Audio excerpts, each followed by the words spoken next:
over 270 years, the Wayside Inn in Sudbury, Massachusetts has provided food and lodging to patrons from all over the world. Here, David Howe built his first homestead, a one-room deep, two-story dwelling for himself and his bride Hepzibah. Although stories and traditions have suggested earlier dates, local records show that it was built about 1702.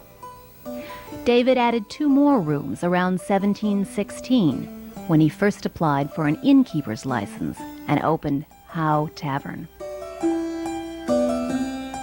David's youngest son Ezekiel was the first to display the familiar sign of the Red Horse around 1746. Located on the Post Road, a major thoroughfare from Boston to New York, Howe's Red Horse Tavern flourished. Former innkeeper Frank Kopeyes. Ezekiel was the most prosperous of the landlords. He added 4 rooms, 2 on the upper floor and 2 on the lower floor, changing the gable-roofed house to the gambrel-roof house that it is today. By being prosperous, that gave him some means of doing things that lesser fortunate people can't do or couldn't do. He formed the Minute Militia, 2 companies that were under his command in the April 1775 trip to Concord. He did not take an active military part, but he was responsible for logistics or help in the pursuit of the revolution.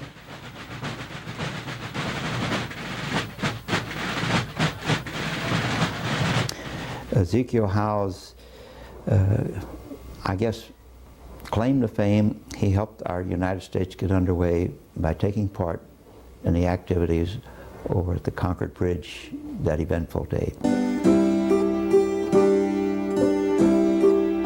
In the early 1800s, under proprietor Adam Howe, the inn continued to grow and flourish, as many wagons and stagecoaches stopped each day for meals and lodging. Under Adam's son Lyman, however, the inn's prosperity began to decline. A bachelor, Lyman was the last of a long line of Howe innkeepers, and after he died, penniless in 1861, the Red Horse Tavern fell into decay. Such was the state of the old inn on October 31st, 1862, when it was seen by the renowned poet Henry Wadsworth Longfellow. The visit would prove significant for both. The poet's visit here was because he lost his wife in 1861 and had not written any work, had done no work of teaching or poetry or prose at all. He was very well taken back by the loss of his wife in that fire of 1861.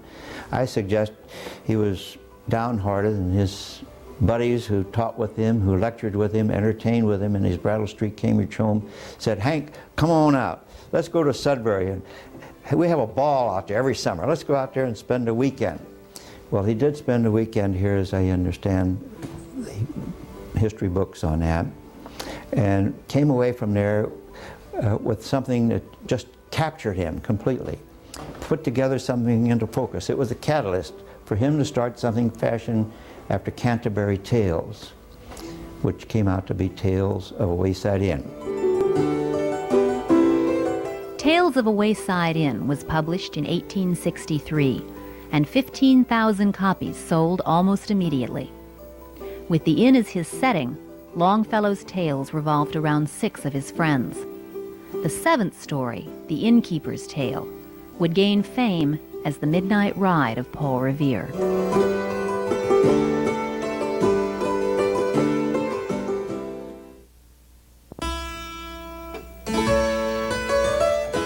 On January 27, 1897, Edward Rivers Lemon of Malden, Massachusetts, bought the property that had now become known to everyone as the Wayside Inn.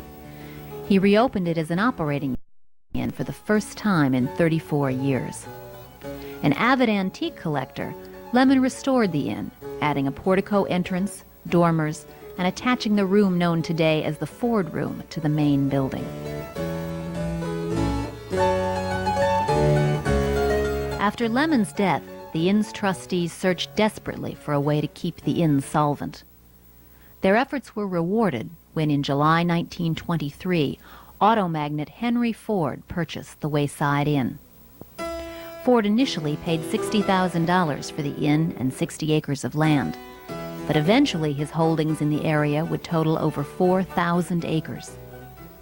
Over the course of the next 15 years, he built a community that included the inn and its outbuildings, 3 schools, a working farm, grist and sawmills, and a chapel. Ford also had plans to build a small auto parts manufacturing plant in Sudbury, but he could not obtain the necessary water rights. Under Ford's patronage, the inn became a social mecca. Receptions, balls, and dancing classes were enjoyed by visiting VIPs and Sudbury residents alike.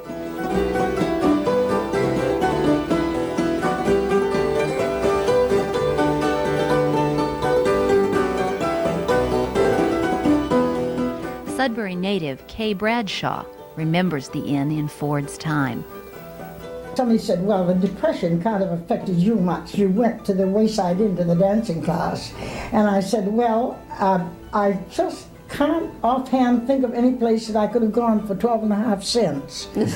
We paid a quarter for the 2 of us. And then at the end, we had a beautiful buffet set out in the ballroom. We all went home and got into all kinds of old-fashioned clothes.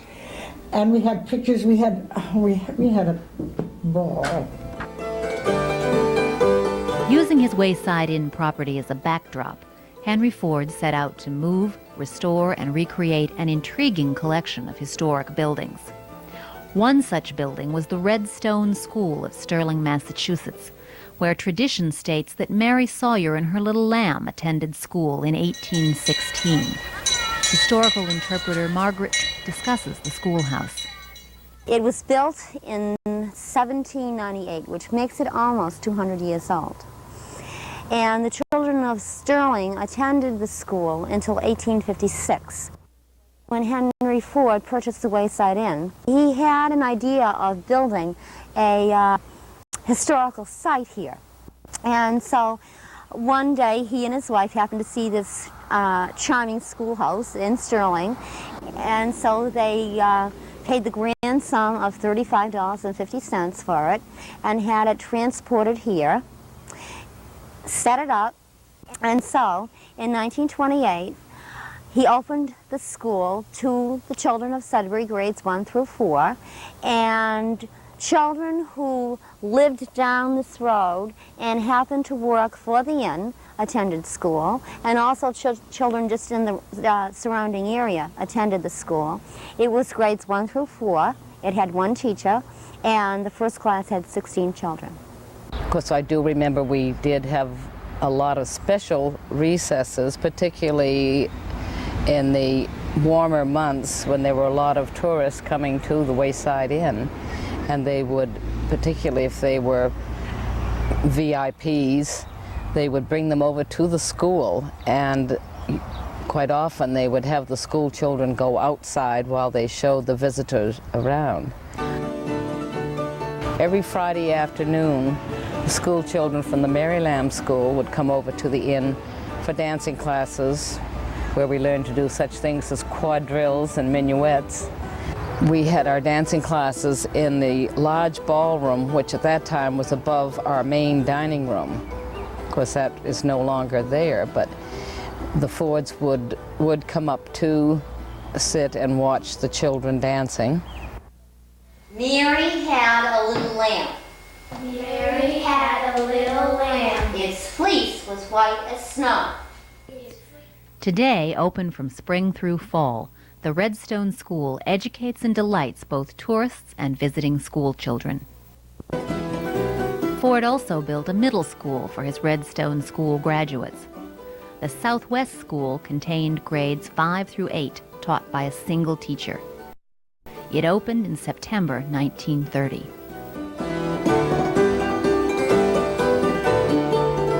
But Ford's most innovative school was the Wayside Inn Boys' School, a rigorous educational experiment for 31 underprivileged boys. The boys' school was one of the outstanding things that Mr. Ford did, in my opinion. The 300-odd young men from 1929 to 1947 became good, useful citizens because he taught them the value of doing something and being compensated for it. Graduates Carmine Longhi, Carl Hayes, Bill Quinn, and Joseph McDonald reminisce about the boys' school. When I first came in 1930, it was a trade school. We worked a half a day at a trade, and then the other half day had the classroom work, and then we would swap mid-year and go to the classroom in the afternoon and work in the morning. As boys, we would be assigned a 2-week program. Say for 2 weeks I'd go to school in the morning, 8 to 12, back to lunch, and then from say 1 to 5, my tour of duty would be, say, over here at the grist mill, helping the miller clean it, fill in the bags with the meal. Now, 2 weeks later, we'd have another change, and I might be assigned to the poultry plant, where the chickens work, taking care of that. 2 weeks later, I might get kitchen work for 2 weeks. That's how it went. We were very fortunate to come here, very, because who knows what our life would have been. You know, we're more or less foster children, state children.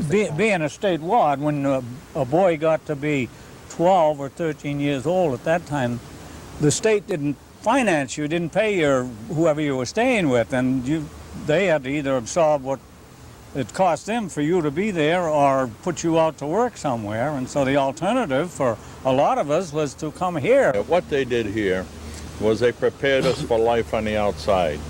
And from what I've seen and talked to all the boys, they did one heck of a good job. When Mr. Ford, or as they used to familiarly call him, the old man came east, he would always stay at the inn. And he would sleep in a room called the Ford room, him and his wife. No extra precautions, nothing but the regular night watchman.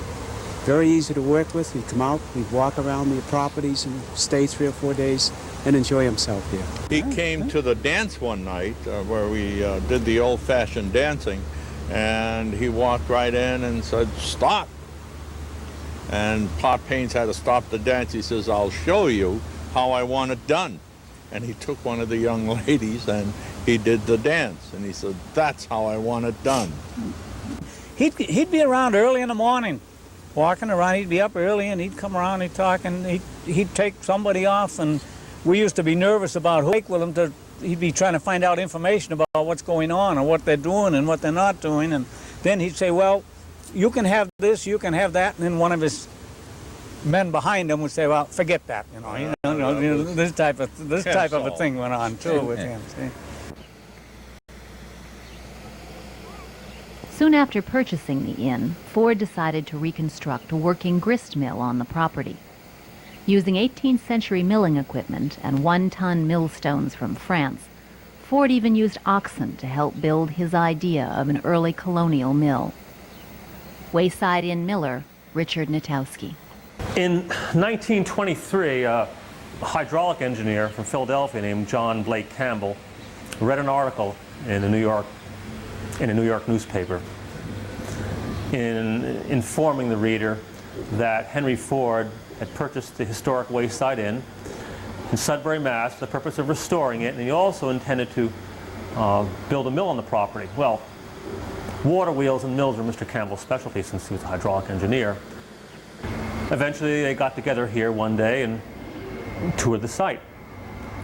And the mill was finally completed in 1929. In fact, it was the first day they ran it was Thanksgiving morning, 1929. Our basic purpose here is to show visitors how the mill operates, but what we make we have to sell or use at the inn. So I give a small amount, maybe 100 or 200 pounds a week to our baker for using in the inn's bake shop for dinner rolls, corn muffins, and Indian pudding. The rest I sell to the visitors who come here. And that amounts to 15 to 20 tons a year. Now, let me make something meaningful out of that. I can produce, if these stones are properly sharpened, now you have enough water, I can grind 12 tons in 24 hours with both sets of stones operating.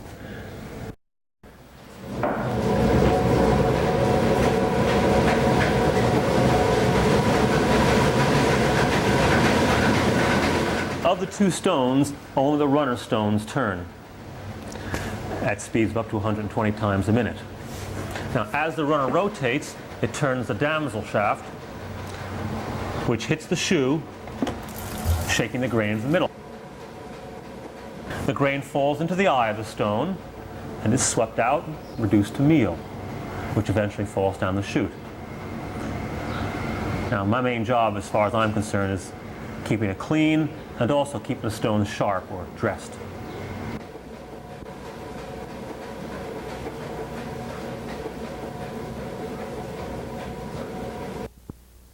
After purchasing an old country store in Sudbury Center, Ford had it raised, placed on runners, and pulled by oxen down the old post road to its current site just across the Sudbury border in Marlborough. It opened for business in June 1930 as the Wayside Inn Roadside Market. Wayside Inn curator Lee Swanson. I first came here when I was 10 years old with my family. We purchased the Wayside Country Store from Henry Ford in 1947. When it was operated from 1930 through 1938 by Henry Ford's people, it was, there were very strict rules. There were to be no canned goods, nothing modern in the entire building.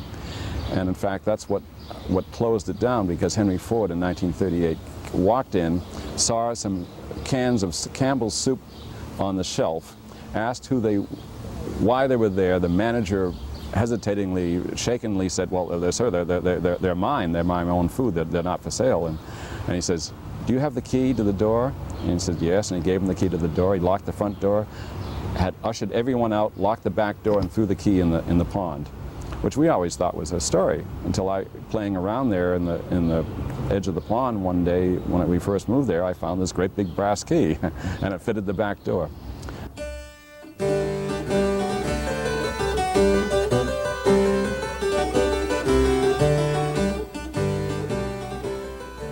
In 1938, because of a very bad hurricane that killed quite a few people, blew down a lot of trees, a lot of timber, Mr. Ford decided to build another of his Martha Mary chapels, of which 6 were built altogether. 3 in Michigan, the Martha Mary Chapel in Sudbury, and 2 in Georgia. The hill, incidentally, where the chapel is, that was covered completely with pine, and after the hurricane, it was completely down. And I believe Mr. Ford came on, and when he saw it, he decided they'd clear the land and then build the chapel. And I believe the name Martha Mary came from his wife's... His mother and his wife's mother. I was one of the boys that worked on the chapel down here to help build a chapel from the 38 Hurricane lumber. People don't realize that we cut our own lumber. All that lumber for the chapel, except for the finish work, was cut in our own lumber yard down in Dutton Road. And we also had a hand in operating that.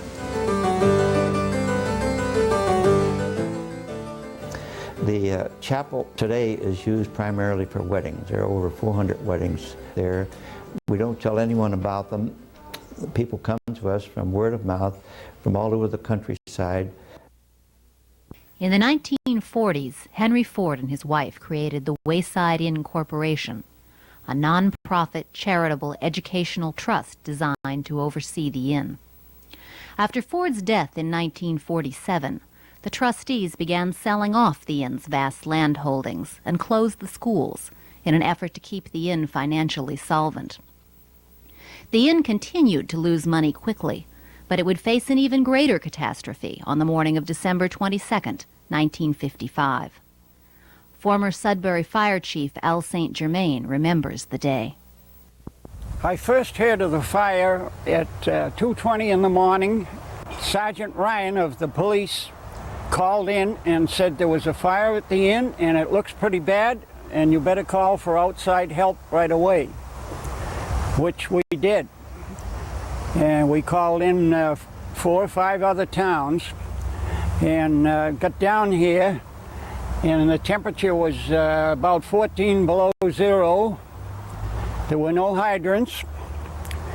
The only available water, major water supply, was the little pond behind the inn, and there was 14 inches of ice on the pond. At the time, we only had one full-time fireman. He arrived alone with an engine to the rear of the building where the flames were coming out on the second floor around the chimney. I arrived at the same time that the captain did with the second engine, and we stopped at the pond and began chopping a hole in the ice and waiting for outside help to come. And the final outcome was that we were able to control the fire after about 4 or 5 hours. And of course, a lot of the engines were pumping out of the pond. And by the time we got the fire under control, luck would have it, there was no more water left in the pond. It was dry. There was over 1 million gallons of water, by later estimations, poured on the burning hulk of the inn for many hours. And it was so cold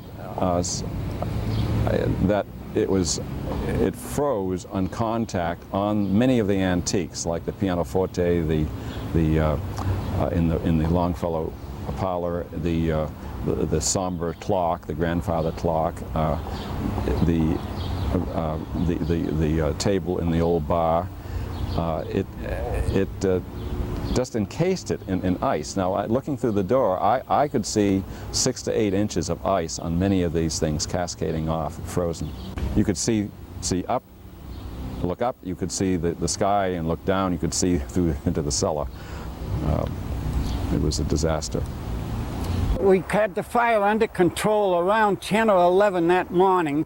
If you go in the old kitchen, you can see some of the burnt, scarred timbers on the ceiling. Well, that's where the fire was cut off. We were lucky to save what we did, and we saved enough of it. If we hadn't saved what we did, I don't think the inn would have been rebuilt. So hue and outcry went out to do something about putting the inn back together again. It looked like it was, the paper suggested it wasn't going to be rebuilt. But the people of Sudbury roused up. John Powers' father, Jim Powers, got the Globe in action to do something about it. He wrote an item for the General Court, please restore the Wayside Inn, which is a copy of out at the front door of the inn as you come in. Letters and telegrams and phone calls were mobilized by public relations people interested from all over the countryside. The news reached around the world. Valparaiso, Chile sent $6 and some cents to help fix the inn. McKinley High School in Honolulu, a Boston lady was teaching out there. McKinley High School provided $4 and a few cents to put a few bricks back in the fireplace of the old inn. In March 1956, the Ford Foundation, while not officially affiliated with the inn, announced that it would provide $700,000 to help restore the inn to its 18th century appearance. The inn's rebirth was underway. A man by the name of Roy Baker, who was very well known in the restoration of buildings of this period, came down and after being hired and took a look and almost gave up in disgust because there was so little of the original fabric left. By his methodical means, we have been able to determine what was authentic of a certain period, how it was added to through the years, and things that you couldn't normally do in an old building because it would mean destroying the fabric of the building.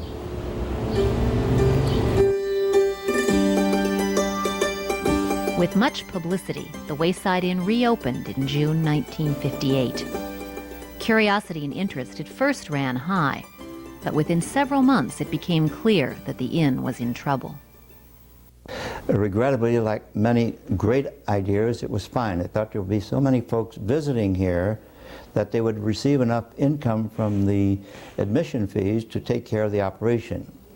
The result was there was an unhappy deficit, and the trustees at that point were local people, decided that they had to make some kind of change. With this, they asked Hotel 128, from where I was working as assistant manager, to come up and see if they could operate the inn on a one-year contract, 60-day escape clause for either party that wished to withdraw. and see what you can do. Of course, they paid a fee for the service. I was asked to come up, and March 1, '59, I came into the picture of being the innkeeper. It didn't take long for us to realize when this Mr. Kopais arrived on the scene that this man was a real innkeeper. And he was someone who really had a feeling for the hospitality, for what the inn had been known for over 200 years. This was, to me, absolutely wonderful, because where I had worked here before under a manager, it was a different situation, and this was somebody who wanted to be there to greet people, to make them really feel at home, and this is something he did to perfection. Here was the epitome of graciousness and hospitality. This man knew it was ingrained in him, and it started to remake the inn as of 1959 and bring back part of the charm that had been lacking for so long, and the sense of hospitality that had been lacking. The inn became vital again for the first time for many, many years. I had no particular plans of anything except to see if we could make it work. And the first year came by, and my boss thought I had done fine. All I know is that they were happy with the results, which I didn't think were perfect at all, but in fact not at all good for the first year. The benefits come that we had made a turnaround. That was the important thing.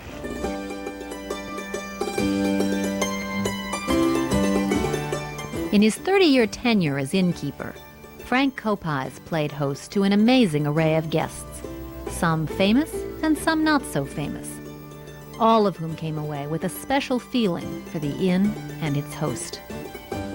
Two men were seated in the back of the tap room at what we call the lover's table today. Eddie Bridges came in and said, "Hey Frank, isn't that Robert Frost?" I says, "I don't know, it looked more like that fellow in Washington, poet down there." And I said, "Oh no, that's Robert Frost." I said, "Well, I don't know Robert Frost, so you better." He was right, it was Robert Frost talking to David McCord, because Robert Frost didn't have hearing aids or have the capability of good hearing. David McCord spoke to him loudly so that some of the words popped out. They were discussing what Robert Frost was going to say on Kennedy's inauguration the following January. This was December of 1960, and of course the inauguration was 1961. He came by one other time, but it happened to be on Mother's Day, and one of my friends saw him out there and saw all these cars. Mr. Frost said, "Oh, I think, no, there are too many. Come on in." He says, "I'm sure Frank will get you in." He says, "No, just tell him we'll come another time."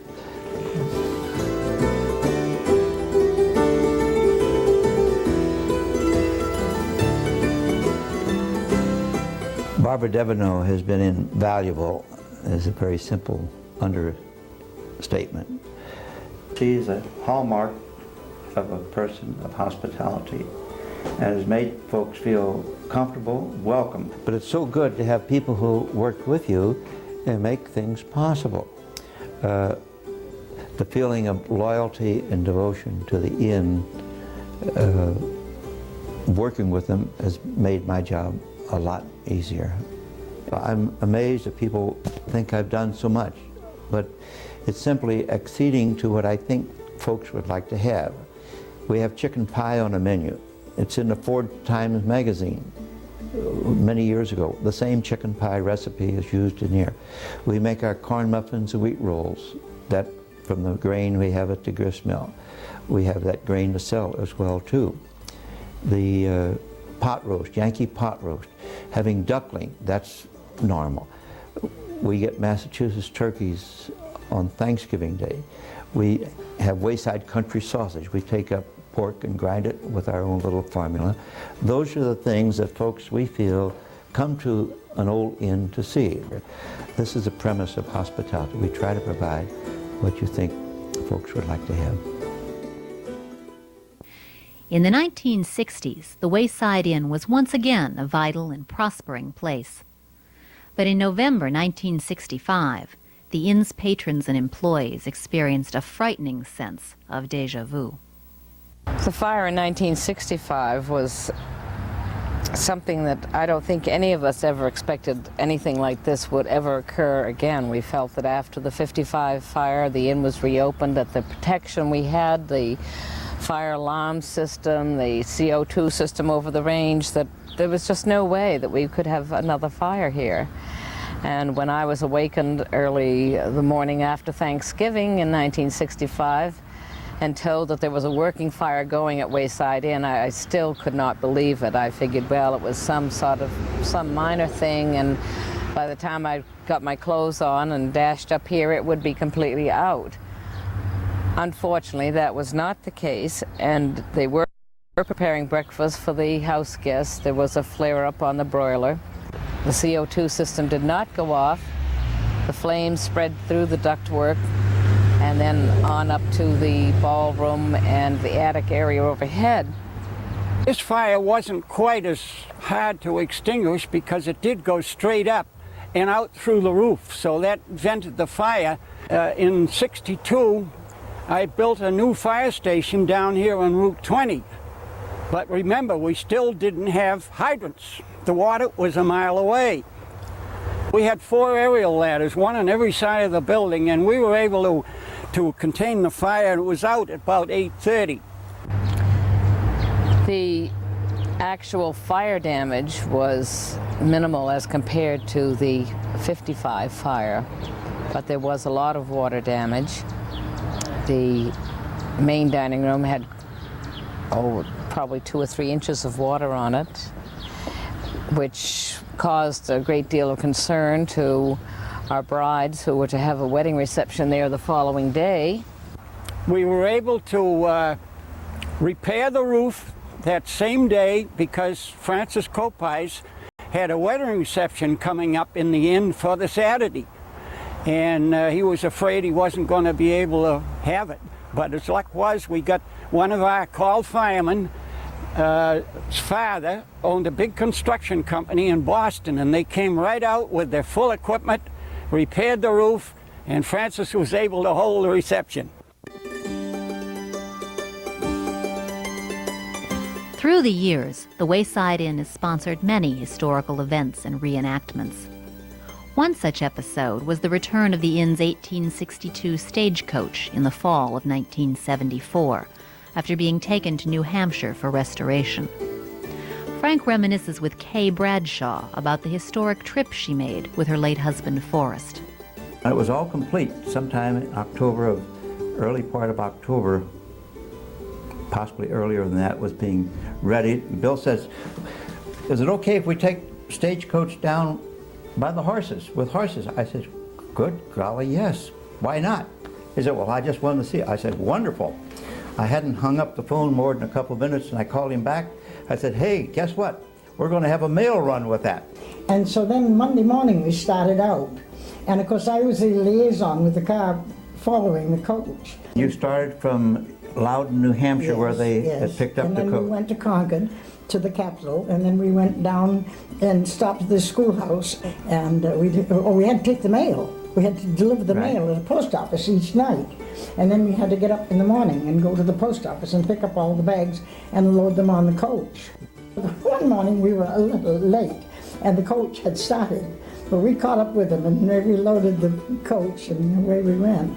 And then of course I had fun. People would ride on the coach for a little ways, and then I'd pick them up and bring them back to their car that they left down at this crossroad somewhere.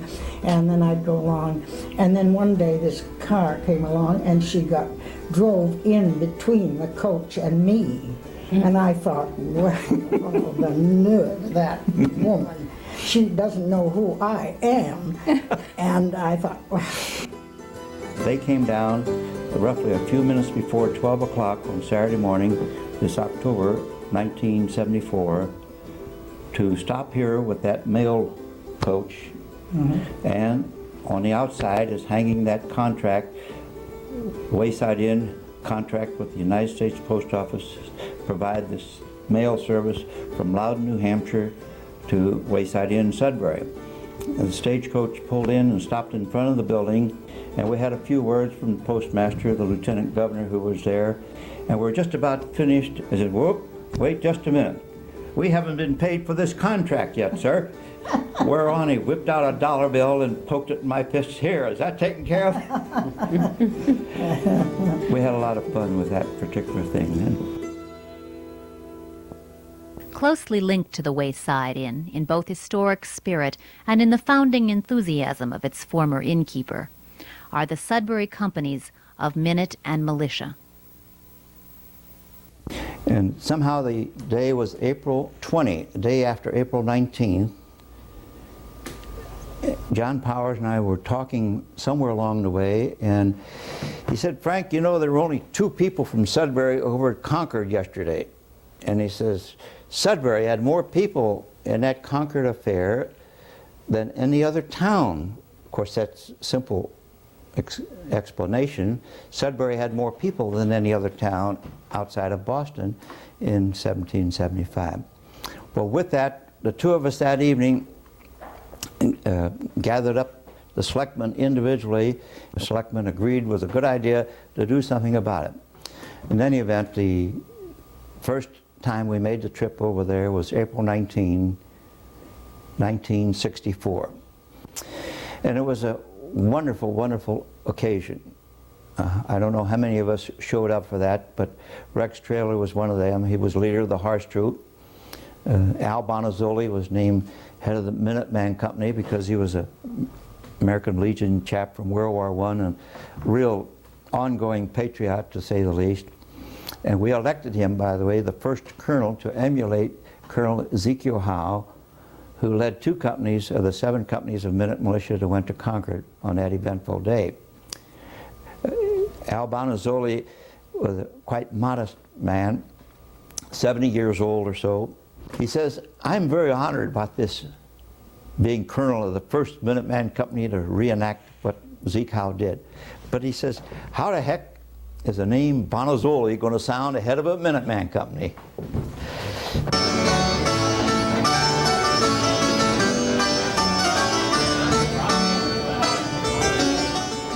With that, it was established we'd have a celebration. So we had the Minuteman Ball, a regimental ball, following the return trip from Concord, the first Saturday now. After that is when it occurs.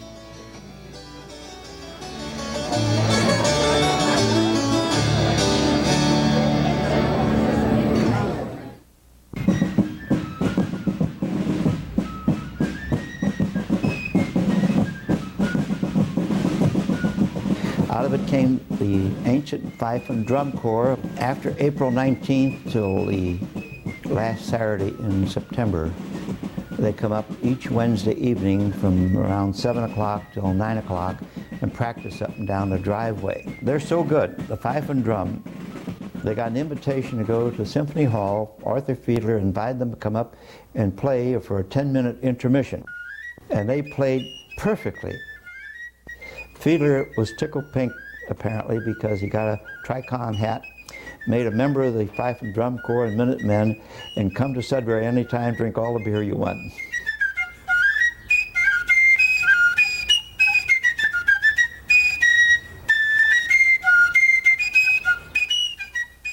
Colonial traditions, the poetry of Longfellow, the vision of Henry Ford. The Wayside Inn holds a fascination for all who visit here. But for many, its magic is a more personal one. Well, the inn, of course, has always been like a second home to me since I've been involved with it since I was about 8 years of age, I guess. Over the years, either just attending schools, coming to dancing classes here. Even when I was in high school, we would come to the inn to dance with the boys from the boys' school. I am working here. Well, I first came here, I suppose, as a babe in arms, because my father had been here earlier, before the Lemons even came, And they came the year I was born, 1897. And then, of course, I guess my family brought me here too, because we've eaten many a dinner here. And I don't know, it's just part of my growing up, I guess. Just part of my life. Yeah. The inn has a fascination to me because it has survived, and it has there is so much to be done here, so much to be either to be restored or to be improved, and there's so many challenges here in so many different levels. When I came out the first time here, I was immersed in feeling of history, of poetry. It just took me over completely. I was enamored. I fell in love with it right on the spot. This is a different place. This is a place where people can come to get away from the rush of everyday life and to enjoy a quiet country place and to enjoy the hospitality of an old inn. A region of repose, it seems, a place of slumber and of dreams, remote among the wooded hills, as ancient as this hostelry, as any in the land may be, when men lived in a grander way with ampler hospitality.